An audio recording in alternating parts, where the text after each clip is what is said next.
this time, I will ask all unauthorized persons to exit the chamber.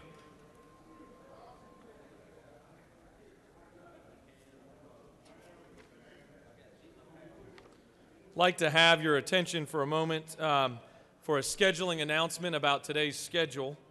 I wanted to remind everyone that the State of the State is today, and according to the resolution that we passed, we are to arrive at the House chambers at 10:45. The governor is scheduled to speak at 11, and so we will try to move expeditiously through our business this morning. And at 10:40, the plan is to recess regardless of where we're at in the agenda today. At 10:40 to recess to allow us to be over at the House chambers at 10:45 to be on time. So just wanted to make that quick scheduling announcement. I'd like to recognize the distinguished senator from the 53rd District. Good morning, Mr. President. It's a beautiful day at our state capitol, and the men and women of this chamber is ready to go to work for the people of Georgia. The journal's been read and have found to be correct. Is there objection to dispensing with the reading of the journal? Hearing none, the reading of the journal is dispensed with. Is there objection to the confirmation of the journal? The chair hears none, and the journal is confirmed. All senators who have bills or resolutions to introduce, please bring them to the Secretary's desk at this time. First reading and reference of Senate bills and resolutions. Senate Bill 18 by Senators Kirkpatrick of the 32nd and others. A bill will be titled Enactment Chapter 7, Title 33 of the OCGA relating to kinds of insurances, limits of risks, and reinsurance so as to provide Health and Human Services. Senate Bill 19 by Senators Red of the 33rd and others. A bill will be titled Enactment Part 30 Article 7 of Chapter 3 of Title 20 of the OCGA relating to the Georgia Student Finance Authority so as to establish Higher Education. Senate Bill 20 by Senators Red of the 33rd and others. A bill will be titled Enactment Chapter 60 of Title 36 of the OCGA relating to general provisions relative to provisions applicable to counties and municipal Banking and Financial Institutions. Senate Bill 21 by Senator James of the 35th and others. A bill will be titled Enactment Part 2 of Article 6 of Chapter 2 of Title 20 of the OCGA relating to competencies and core curriculum so as to require each Education. Senate Bill 22 by Senator James of the 35th and others. A bill will be titled Enactment Article 10 of Chapter 2 of Title 21 of the OCGA relating to absentee voting so as to provide increased privacy. Ethics. Senate Bill 23 by Senator James of the 35th and others. A bill will be titled Enactment Part 1 of Article 1 of Chapter 8 of Title 40 of the OCGA relating to general provisions so as to prohibit the movement of trailers. Public Safety. Senate Bill 24 by Senator James of the 35th and others. A bill will be titled Enactment Code Section 4220 of the OCGA relating to registration and license requirements for certificate of registration and temporary operating Public Safety. Senate Bill 25 by Senator Heath of the 31st. A bill will be titled Enactment Code Section 46163 of the OCGA relating to duty of driver of vehicle meeting or overtaking school bus. Public Safety. Senate Resolution 18 by Senators Lucas of the 26th and others, a resolution proposing an amendment to the Constitution so as to provide for the vacancy in the office of Secretary of State upon the Secretary Government Oversight. Senate Resolution 19 by Senators Beach of the 21st and others, a resolution creating the Georgia Commission on Freight and Logistics and for other purposes. Transportation. Mr. President, that concludes the order. All right, it's now time for morning roll call. Are there any motions to excuse? Chair recognizes the senator from the 3rd. Thank you, Mr. President. I move for unanimous consent to excuse the senator from the 45th. Without objection, the senator from the 45th is excused. Any additional motions to excuse?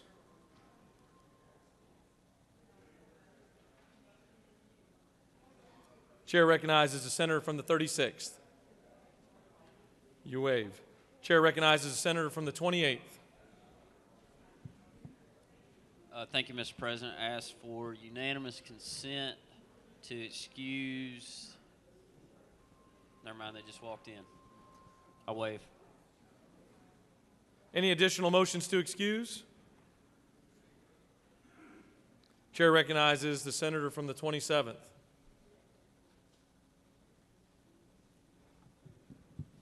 Mr. President, I ask for unanimous consent to excuse the senator from the 9th. Without objection, the senator from the 9th is excused. The Secretary will call the roll of senators. Signify your presence by voting the yea switch. The Secretary will unlock the machine.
All right, it's now time for our morning devotional. All senators, please take your seats. Please take your seats. Cease all audible conversations. And doorkeepers, please secure the doors.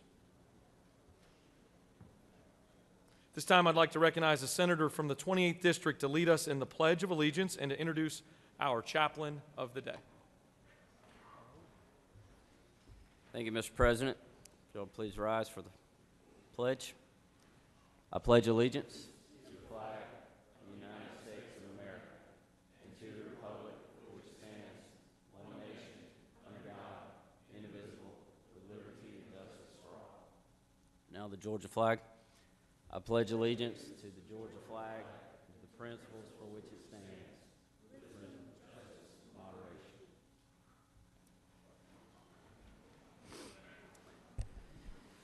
Well, good morning, everyone, and thank you for being here. And I think it's great that I was able to have the pastor of the day, because I wanted to prove to y'all that I do go to church, and I wanted to prove to my pastor that I do actually come to work sometimes too. So, but I was actually honored to serve on our pastor search committee that actually found Reverend Jones. And Reverend David Jones, we found him in Columbia, South Carolina, and when we first interviewed him, it was a FaceTime interview, and something really stood out to me that there was an issue within our church, and it was an issue that had kind of leaked into the committee as well, and it caused a little bit of a divide, and so we were looking for a pastor that could really bring the committee together, and that could actually bring, in the long term, bring our church together. And, and I think it's fitting that he's here today, because when we went through the process and we interviewed him and we got to see that here was this guy, and he was actually on the opposite side of the issue than I was, and even a majority of the committee. But we saw that he was willing to face an issue and tackle it head on, and not run from it, not hide from it. And, and we decided that was the kind of leader we needed to bring our church together, that was going to bring our committee together. And he did. And we've been so honored to have him at our church now for almost 2 years. And Pastor David Jones brought his wife Darcy and his children Laney and Trey. And we're just so honored to have them at our church, but I'm so honored, even more honored today, to have him here with y'all. So please welcome David Jones.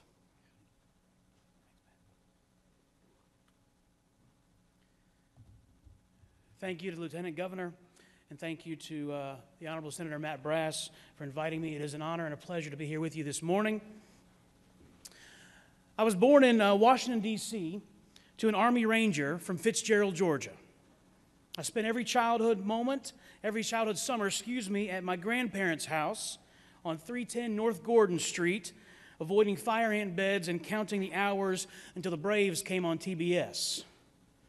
Currently, I have family in Fitzgerald, in Rochelle, in Thomaston, and in Griffin, Georgia. And in 2017, my wife and I, with our 2 children, were called back to Georgia, here to serve Noonan Presbyterian Church. The movement of God's Spirit repeatedly humbles me, and I am honored to offer a brief devotion this morning. My thoughts begin with the Epistle of James. It is found in the Christian New Testament, but was initially intended for a religiously diverse community. These men and women sought to discern an identity in the midst of religious and political upheaval in the first century. The world was shifting around them. They were forced to find their place in an unfamiliar landscape. In our day and time, we also wrestle, each of us, in unique ways with what it means to remain faithful to our core values in the midst of challenging people and unfamiliar contexts. As we try and navigate the world around us, we have come to know the fear of losing who we think we are while unsure of who we may become.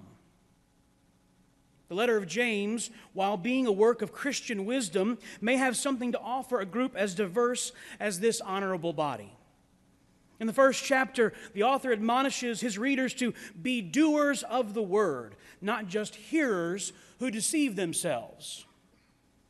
Doing of the word in a Christian context means, among other things, to love our neighbors as ourselves. James challenged his audience to be authentic in their struggle, believing that they would find their true selves not in the hearing of the word, but in the doing, not in the passive, but in the active. And just as James called his audience into action, so are we called, invited to do more than hear the voices of our neighbors, our colleagues, our citizens. God is calling us to do something with what we hear, to act on behalf of the people who look to us for leadership.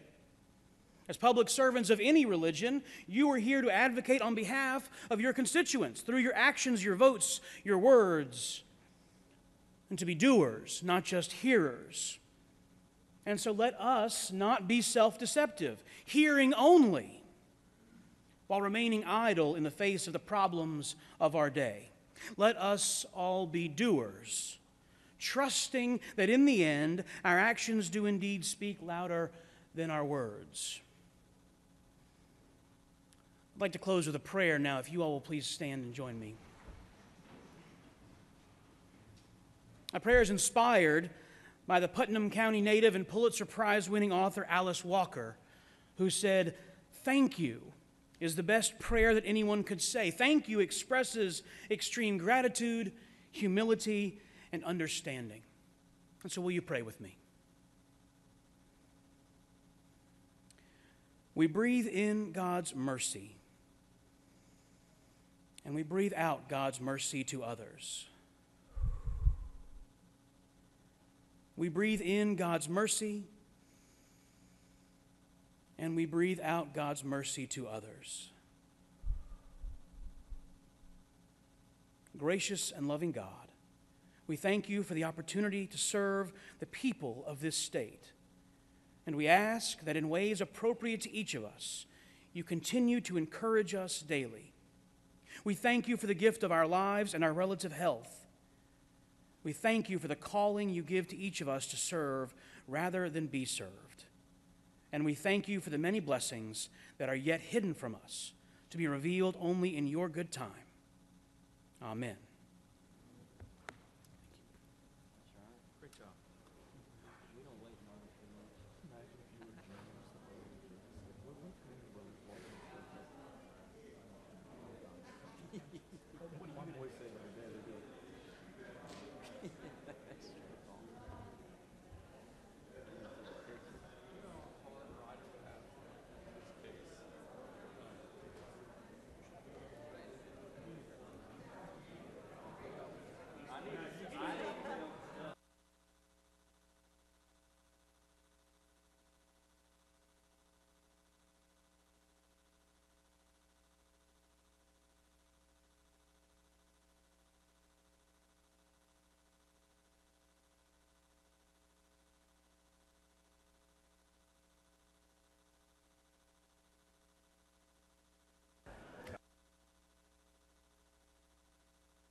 I would ask that the Senate come back to order. At this time, I would like to appoint the following senators.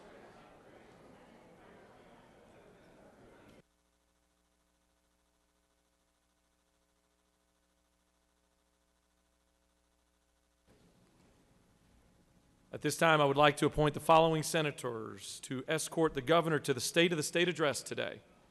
The senator from the 49th, President Pro Tem. The senator from the 30th, the Majority Leader. The senator from the 41st, the Minority Leader. The senator from the 51st, the Majority Whip. Senator from the 19th, the Governor's Floor Leader. The senator from the 17th, the Governor's Floor Leader. And the senator from the 12th. Members of the Escort Committee should meet in the back of the chamber at 10:30, and proceed to the governor's office at that time. Are there any unanimous consents?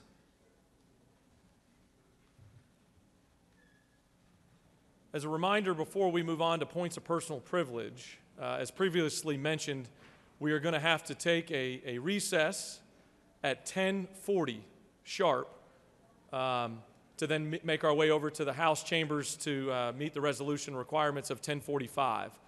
So at a hard stop at 10:40, we will go into recess, regardless of where we are at in today's agenda. Do any senators wish to rise on a point of personal privilege?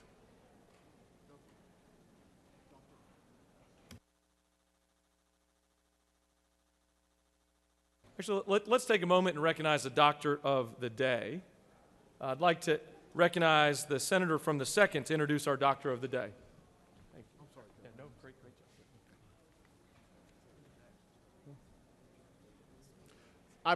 I proudly stand with the senator from the 4th as we honor the Doctor of the Day. But before we honor the Doctor of the Day, I'd like to recognize her colleagues, Dr. Ellis Barnes and Dr. Jessica Adams. Our Doctor of the Day is Dr. Priscilla Thomas, was born in Bahrain in 1985 and moved to the United States in 1989. She attended medical school at the University of Missouri, Kansas City. Upon graduation from high school at 16 years of age, she began her general surgery residency program there, and she moved to Children's Mercy Hospital in Kansas City to conduct a year of pediatric surgery research. Dr. Thomas completed her residency at the University of North Dakota and graduated in 2015. She was a fellow through the Master's of General Surgery program, and upon completion in 2016, she joined her current practice with Dr. Odom at Metro Surgical Center in Savannah, Georgia. I would like to introduce to most of you and present to all a distinguished physician, a noted educator, and a friend, Dr. Thomas.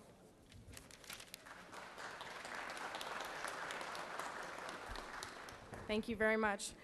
I would like to thank Senators Hill and Jackson for this honor. I look forward to being here today, and we are all grateful for the funding and your commitment to medical education in Georgia. We hope to use our Mastery of General Surgery program to increase the workforce in rural Georgia communities who are in need of a surgeon. Once again, thank you so much for your time.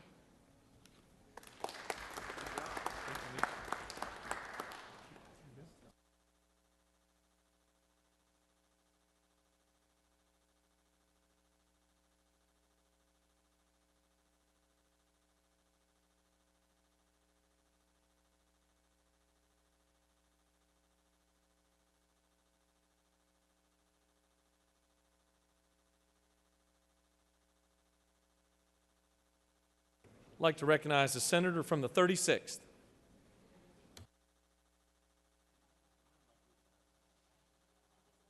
I'm so happy to bring recognition to an alliance of organizations that are doing great work with children across our state and have been in place for some time. We always encourage and welcome bringing together shared efforts of organizations who have the same constituencies and are working on different aspects to meet the needs of those constituencies. And that would describe Multi-Agency Alliance for Children. They are here with us today. They play a key role in the well-being of foster children.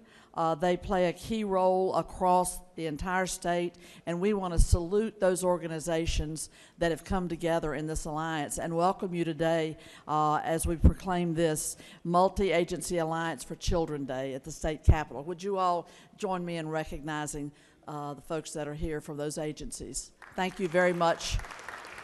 Wonderful, wonderful. Thank you for your work and your service. It is an invaluable contribution to the well-being of our children. Thank you, Senator. Chair would like to recognize the senator from the 20th.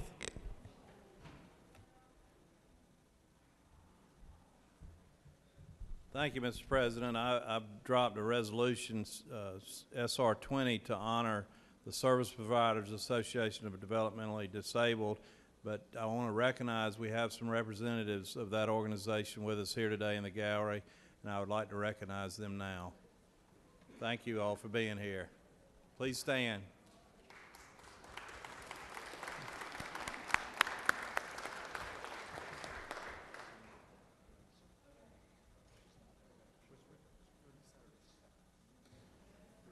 Chair would like to recognize the senator from the 32nd.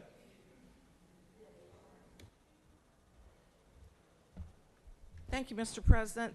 This is an announcement just to point out a piece of paper that you have on your desk this morning. We get lots of pieces of paper on our desk, but this one's important, and it's for your calendar, and it's for the 29th and 30th. We're going to do our sexual harassment training for the Senate on the 29th and 30th in room 450, where the Rules Committee meets, from 2 to 3:30. It's mandatory training, very important. We will be taking roll calls, so please look at your calendar and figure out which day you want to go. We'll be covering the General Assembly's sexual harassment policy. You should have a copy of that. You should have received it in your email. I've given a copy to all the new members, and if anyone else would like a copy, I have them at my desk. Thanks very much. I yield the will. Thank you, Senator. Chair would like to recognize Senator from the 34th.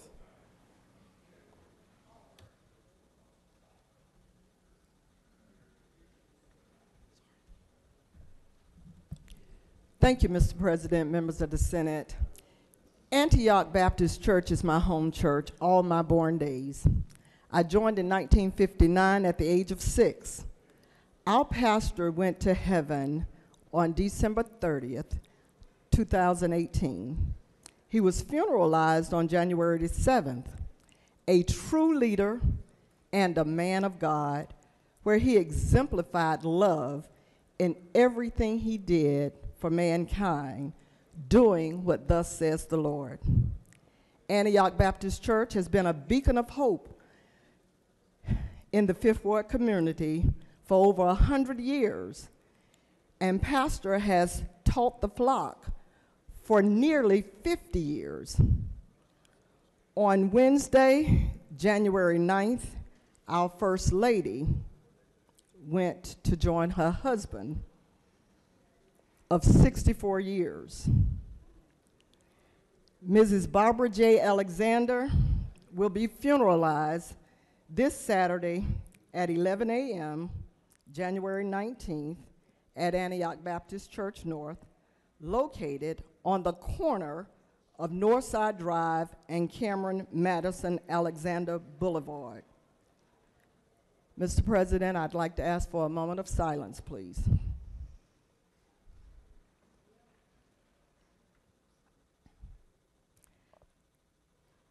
Thank you. Keep us in your prayers. Thank you. I yield the will. Thank you, Senator. Just as a quick reminder, we've got 10 minutes left until we've got to recess, and we've got several more points of personal privilege, so I just want to make that quick reminder that we will recess. Chair would like to recognize a senator from the 44th.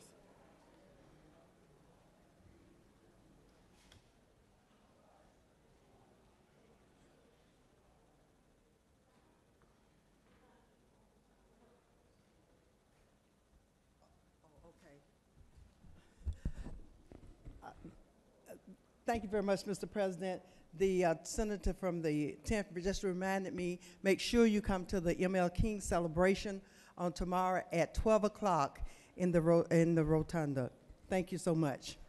I stand today to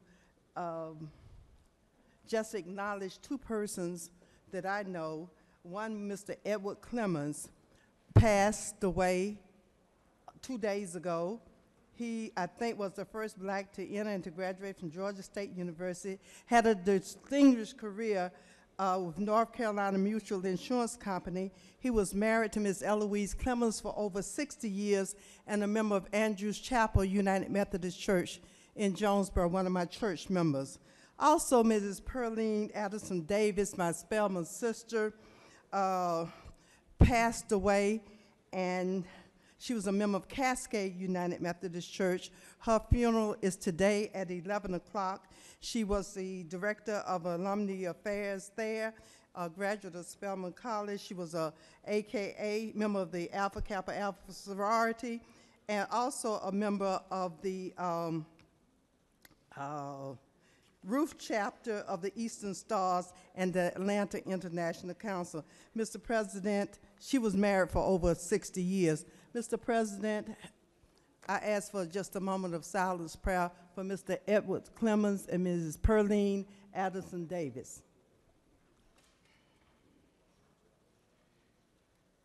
Amen. Thank you. I yield the will. Chair recognizes the senator from the 4th.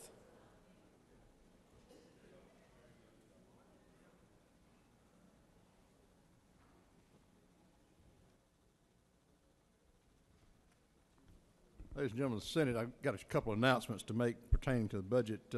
Today, we'll have a copy of the governor's budget, both the amended and the 2020 budget, available for you over at the budget office over in CLOB, available at 12 o'clock. So you can go pick it up yourself, or you can send a staff member. They will have to sign for it just to be sure. We bought these. We had to pay for these, so we're not going to give it to just anybody. So you send a staff person and know that somebody you send is going to have to sign for it. So we want you to have that.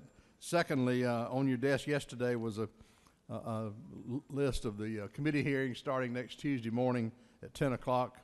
Normally, the governor speaks at the beginning of the hearings, but because of some other activities, the governor will speak at the end of the hearings on Wednesday at the around lunchtime on Wednesday. It's on that schedule, the ending time. So if you're a member of the Appropriations Committee, we urge you to attend these hearings.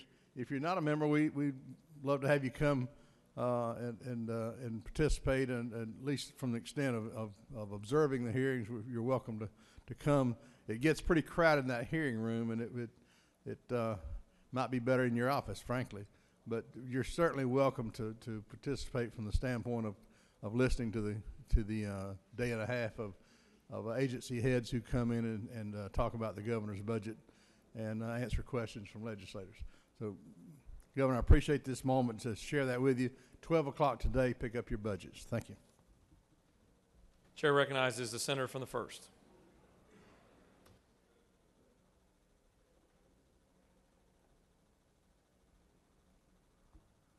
Thank you, Mr. President. On a little bit of a lighter note, today the Savannah Chatham Day is next Thursday, when this sort of segues from our Chair of Appropriations.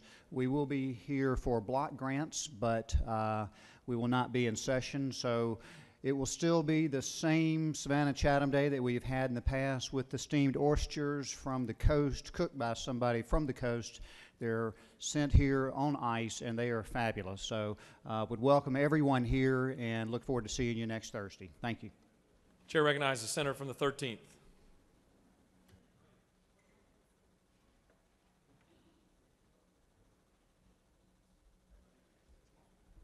Thank you, Mr. President. Ladies and gentlemen, you have on your desk a little flyer, and you also had this delivered to your office. But as chairman of the State and Local Government Operations Committee, which handles all local acts and legislation that impacts all of Georgia's cities, from Americus, Georgia, all the way down to Zebulon, including Chickamauga, Georgia, up in the northwestern portion of the state. It's my pleasure to remind you that you're invited to the Georgia's Municipal Association Mayor's Day Breakfast on Monday, January 28th at 7:30 at the Depot. Our own Lieutenant Governor, Jeff Duncan, will be speaking to the city officials, along with Governor Kemp and Speaker Ralston. So please come by and be there if you can. Thank you. I yield the well. Secretary will read a resolution. Senate Resolution 20 by Senator Walker of the 20th and others, a resolution honoring and commending the organizations and their staff members of the Service Providers Association for Developmental Disabilities and celebrating their day at the Capitol on January 17, 2019 for other purposes. Is there objection to the adoption of the resolution? The chair hears none, and the resolution is adopted. Secretary will read another resolution. Senate Resolution 21 by Senator Martin of the 9th and others, a resolution recognizing and commending the 2018 Parkview High School baseball team and for other purposes. Is there objection to the adoption of the resolution? The chair hears none, and the resolution is adopted. Secretary will read another resolution. Senate Resolution 22 by Senator Wilkinson of the 50th and others, a resolution commending those in the veterinary medicine field and recognizing January 30th, 2019 as Veterinary Medicine Day at the State Capitol for other purposes. Is there objection to the adoption of the resolution? The chair hears none, and the resolution is adopted. Secretary will read another resolution. Senate Resolution 23 by Senator Hardman of the 16th and others, a resolution commending the Peachtree City Little League baseball team for an outstanding 2018 season baseball competition for other purposes. Mr. President, that concludes the order. Is there objection to the adoption of the resolution? The chair hears none, and the resolution is adopted. Are there any motions to withdraw and commit? This time I'd like to recognize the Majority Leader. Mr. President, I move that the Senate proceed to the Hall of the House of Representatives for a joint session, and upon the dissolution of that joint session, that the Senate stand adjourned until 10 a.m. on Monday, January 28th, pursuant to S.R. 14. Secretary will read any announcements. Mr. President, there are no announcements. The Majority Leader has moved that the Senate proceed to the Hall of the House of the Representatives for a joint session, and upon dissolution of the joint session, that the Senate stand adjourned until 10 a.m. on Monday, January 28, 2019, pursuant to Senate Resolution 14. All those in favor of the motion say aye. Opposed, no. Once again, the ayes clearly have it, and the motion is adopted. The Senate shall gather in the back of the chamber and proceed to the House.